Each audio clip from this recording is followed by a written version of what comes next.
Straight ahead on 12 News, one way of keeping local Liberians in tune with their native country. Special listening treat. A big shout out to the entire Channel 12 crew. Plus, is your teen ready for the road? A local driving instructor offers some insight. But first, criminal charges filed against Park Center's former athletic director. 12 News starts right now. Park Center's former athletic director is due in court next month, accused of stealing ticket revenue from school sporting events. The Osseo School District fired Larry Lawler last spring. He was on the job for nearly 8 years. Lawler is accused of stealing more than $3,500 in ticket revenue since January. The school district first became suspicious last fall when tickets sold at a swim meet didn't match a gate receipts report done by Lawler. A criminal complaint says the district secretly began tracking ticket sales in January and comparing them to Lawler's reports. School officials found discrepancies in ticket sales from more than a dozen basketball games, as well as gymnastics, swimming, and wrestling events. During the investigation, it was also revealed that Lawler never obtained a teaching license, a requirement for the AD job. As a result of the theft case, school district spokesperson Barb Olson tells 12 News that the district is taking action to prevent something like this from happening again. That includes moving to an electronic pay system to reduce the amount of cash handled from ticket sales. A Robbinsdale man is charged in a case of extreme stalking by repeatedly trying to crash his vehicle into his ex-girlfriend's as they were driving along area highways. Nathan Campbell is charged with 1 count of terroristic threats. According to the criminal complaint, Campbell followed his ex-girlfriend from her workplace. He then tried to crash into her at least 3 different times as she was driving through St. Louis Park, Plymouth, and Brooklyn Park. Campbell was driving with a suspended license. He told police he was just following his girlfriend to a Perkins restaurant. Pain along Interstate 694 will get a little worse for drivers. The ramp from East River Road to eastbound 694 will close early Thursday and remain closed for a month. MnDOT says it's necessary as crews continue concrete pavement repair and bridge deck replacement between Arden Hills and Highway 100 in Brooklyn Center. All right, parents, what event in your child's life makes you the most nervous? Well, here's one. How about your teen getting his driver's license? There's good reason for anxiety. A new study shows younger drivers are much more likely to be involved in fatal crashes caused by speed. Nearly 60% of speed-related deaths involve drivers under the age of 30. So what's behind the problem? Neil Persley went to a local driving school for answers. From tonight, he gets a year to complete his classroom and behind the wheel. Jonathan Wickham will be 15 this fall and a 9th grader at Osseo Junior High School. He's also ready to start driving a car. I would like to learn how to drive a lot better than I do already. But at 15, Jonathan falls into the category that the Minnesota Department of Public Safety says is most likely to become involved in speed-related deaths. According to data released this month, drivers under 30 were involved in 138 out of 243 speed-related deaths from 2010 to 2012. When I asked Jonathan's mom what she thought the #1 cause of crashes was, her answer was a good one. Social media, texting, not paying attention. And those are all certainly things that can cause a crash. Whenever you're going to do a lane change, you need to do this. Len Carlson has been instructing young drivers for 7 years. I'll get them out on the freeway in traffic, get them in the right lane. And they'll be doing the speed limit, 60 miles an hour, and before they know it, they're doing 65, 66. The bottom line is that with increased speed comes a loss of reaction time. Either that age has to go up. I think that would make a big difference, even by a year. New students need more education, especially behind the wheel. I'll probably pay a lot more attention to how fast I'm going. In Osseo, Neil Persley, 12 News. Here are some other tips for parents to improve teen driving habits. The Department of Commerce recommends setting a driving curfew. More than 40% of teen auto fatalities occur between 6 p.m., or rather 9 p.m. and 6 a.m. Also put a limit on the number of passengers allowed in your teen's car and make sure that the cell phone is off limits while driving. Talking and texting on a cell phone doubles the likelihood of an accident. A Brooklyn Center charter school is one step closer to having its own building. Odyssey Academy has leased this building from the Osseo School District for the past decade.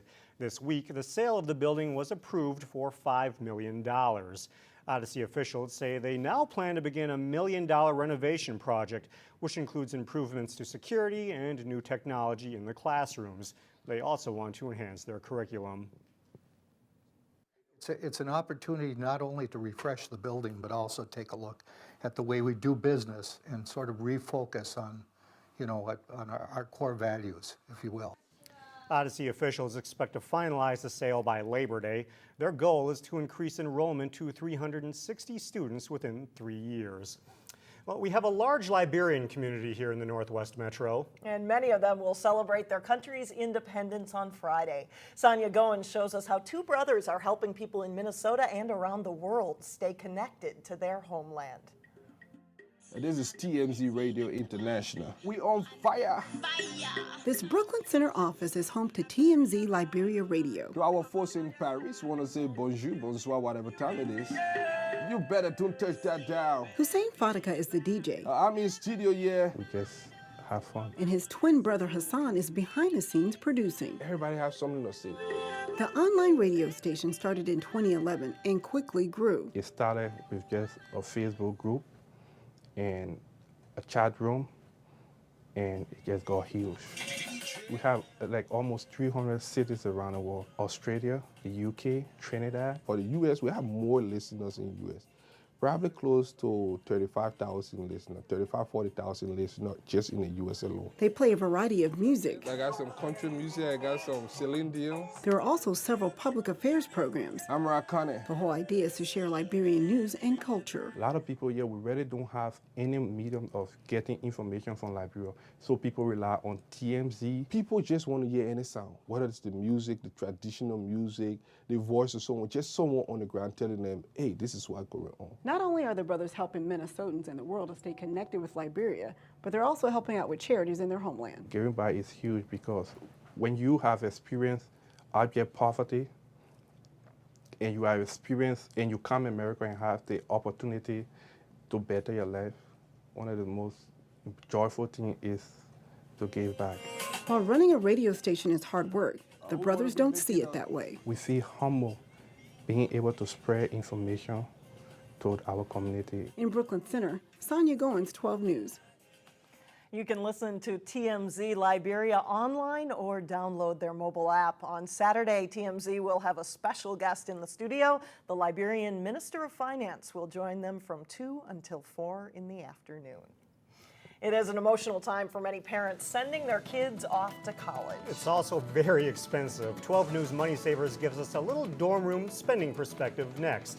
Then later in sports, 2 local boxers prepare for Friday night fights in Minneapolis. But first, it's a look at your AccuWeather forecast.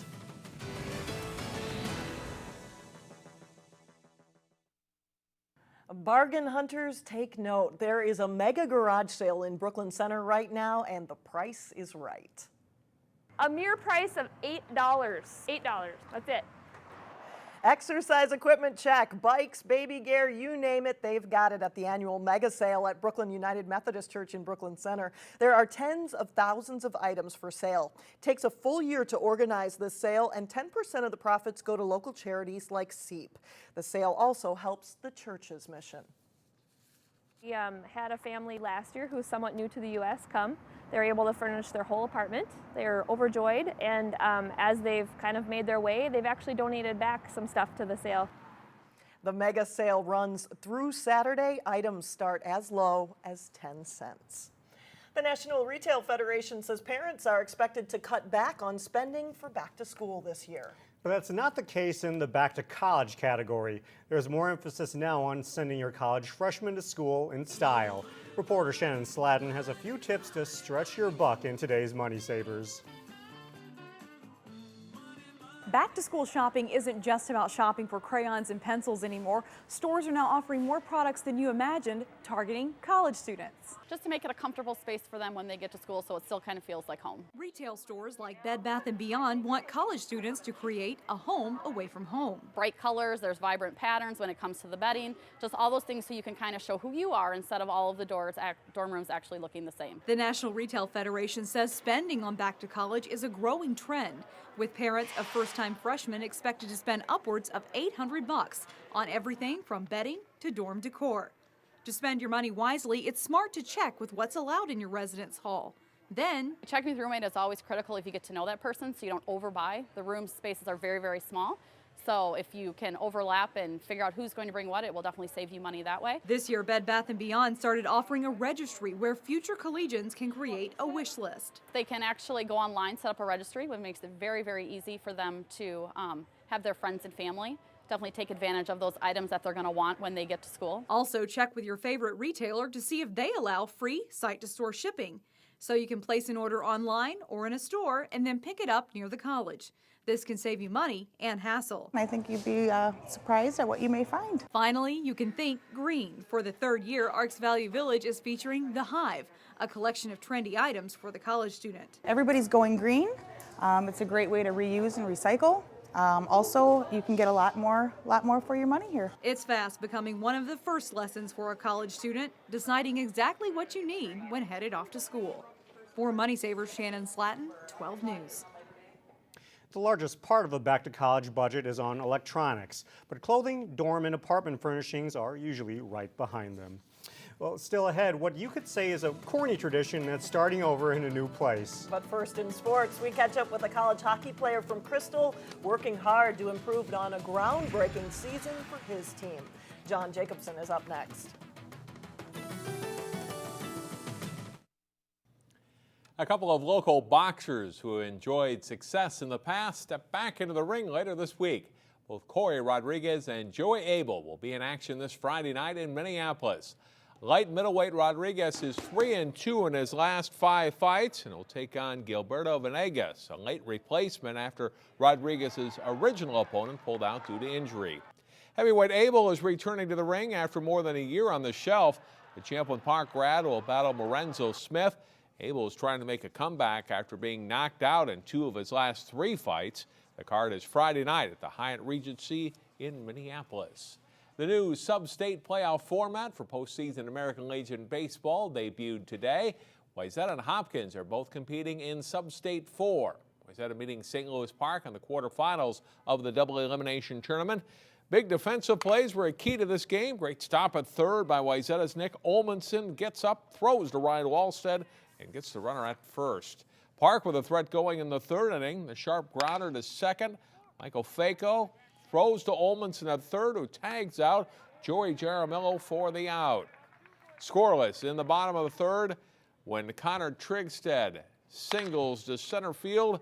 Christian Linhart scores 1-0 Wayzata after 3 innings. Pitcher Jack Sorensen induces a double play here. Mickey Leas at short, to Faco at second, to Wallstead, 6-4-3. Sorensen has a shutout going through 4 innings. Park ties it, though, in the 7th. Leas with a nice stop at short, but his throw to first is off the mark. Ryan Fromm scores, and Park leads 2-1 after 6.5 innings. In the bottom of the 7th, Sorensen pops up, but in a perfect spot between 3 Park fielders. This one drops for a hit. Leas scores. Wayzata wins 3-2. Hopkins is playing its first game at this taping of 12 News. Wayzata plays again Thursday afternoon at 4. The St. Cloud State men's hockey team reached the Frozen Four last season for the first time in the program's history. Bristol native and Armstrong High School graduate Cory Thorson helped make it happen. And Jason Mallow profiles Thorson in this week's installment of The Next Level. Cory Thorson and the St. Cloud State hockey team took a wild ride last spring, all the way to the Frozen Four. To be one of those 4 teams at NCAA hockey is just, I don't know, it could be called a dream come true. Watching the Gophers growing up and to be part of such a great program here in St. Cloud is just an unreal experience. Thorson centered the 3rd line, and along with Joey Bennick and Brooks Birch, played a key role in the Huskies' postseason run. Thorson picks it up, quick shot, score! We were kind of like the hard hat and lunch pail line, you know, and just kind of dump pucks in and see what happens. And, you know, things just went our way. Bennick found a hot stick, and Brooks was just working his tail off the whole time in playoffs. And it was just, you know, great to see those two guys, and it rubbed off on me, and pucks went in for myself as well. And that was just a fun experience, third line like that, being able to put points on the board. Thorson graduated from Armstrong in 2008, and after 2 years of junior hockey, landed at St. Cloud, feeling an immediate connection to the hockey program and the community. I kind of, you know, checked a few schools out east, and, you know, that just wasn't for me. I didn't feel welcome there that much. I know I came here, the coaching staff, the team, you know, the fan base, it just kind of opened their arms to me, and I just felt, you know, a relief here, you know, like I could start a new, you know, chapter of my life, and it works out for the best so far. In high school, Thorson was a dynamic offensive player for the Falcons, racking up 101 career points.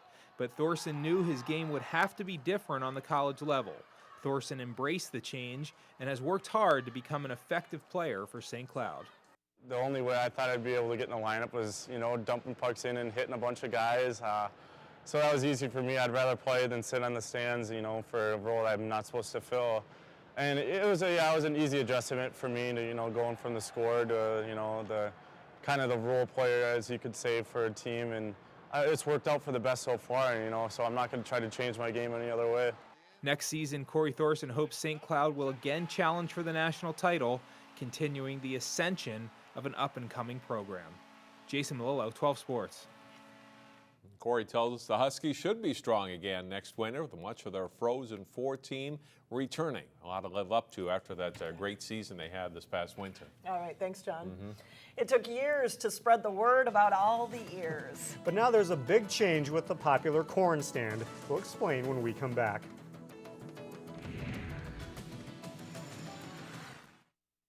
A Brooklyn Park corn stand that's been around for more than 100 years is set to open Thursday morning at a brand new location. Charlie's Sweet Corn is now located along 93rd Avenue, just west of Highway 169. The stand was located on the other side of the highway, but construction of a freeway interchange forced Charlie Fishbach and his family to move the stand to the new location. Brooklyn Park requires them to sell the corn at the same location where it's grown. It's been very frustrating because it's been my, you know, the family farm for over 100 years, and they came in and they made 2 loops there, and it's really, you got to keep looking at it, and it's hard. But we're getting over it now because we got a new location. The stand will be open every day for the next couple months from 9 a.m. to 7 p.m. Sweet corn season, right? Yeah, and I was able to get some from him too before they open. I'm so looking forward to cooking that tonight. Grill out, that's right. Yes, Perfect indeed. meal. That does it for us. Thanks so much for joining us. Community Corner is up next.